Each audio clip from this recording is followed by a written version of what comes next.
အဘဘယ်တော့ဘာရဲ့ထင်းဖို့လေးသွားတောင်းမလို့ပါကွယ်ဩထင်းဖို့လေးလည်းမရမကတောင်းမှကလေးထမင်းစားမှာပါကွယ်လူတိုင်းပြည်ကဘယင်ကတိုင်းပြည်ပြည်ပြုမြို့တီနန်းတီဘယင်လှုပ်ချင်တာသူယူတာအကြောင်းမဟုတ်တို့အောင်သက်တာဘူး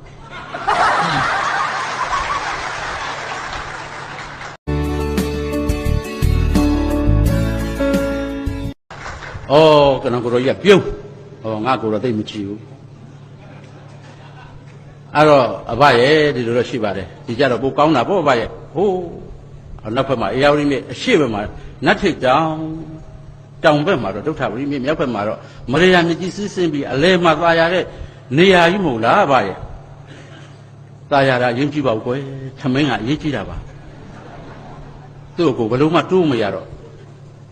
သူ့ရောဘယ်လိုသဘောထားတယ်လဲမေးချင်တာပေါ့ကနောင်ကိုရောကြီးက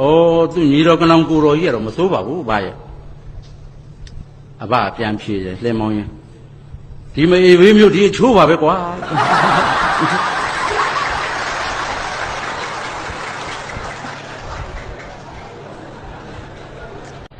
ကျွန်တော်ငယ်ငယ်ကနေအခုနဲ့တော့မတူတော့ဘူးဘယ်ထိမတူသလဲဆိုအစိုးရချင်းတောင်မတူတော့ဘူးနော်ပြောင်းကုန်ပြီဖြစ်တယ်သမိုင်းတွေဆက်ပြောင်းကြပါပြီနိုင်ငံတော်လည်းအစ်စ်ဖြစ်သွားပြီသတင်းစာလည်းအဲ့လိုဖတ်ပါလေဟုတ်ကဲ့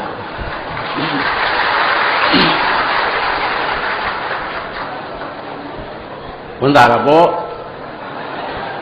ကျွန်တော်တို့ကတိုင်းသူပြည်သားတွေဆိုတော့နိုင်ငံတော်အစ်စ်ဖြစ်တော့ဝန်တာတော့နော်ဒါပြောတာပါလက်ကုပ်ပြီးတော့ရာဇသကြီးရနေပြီးတော့အမှုထပ်တိုးနေပါအောင်မယ်ဒီလိုပြောတာပါကျေးဇူးတင်တယ်စာပေဟောပြောပွဲဒီကျင်းပဖို့ခွင့်ပြုကြသူများကိုလည်းပဲကျေးဇူးတင်ပါတယ်ခင်ဗျသို့တော်လည်းပဲတက်တာလားတယ်ဘာဟောမှမသိဘူးဆိုတယ်လို့ပဲဘိုးတော်ကကျွန်တော်ဆက်မှုတက်မှာ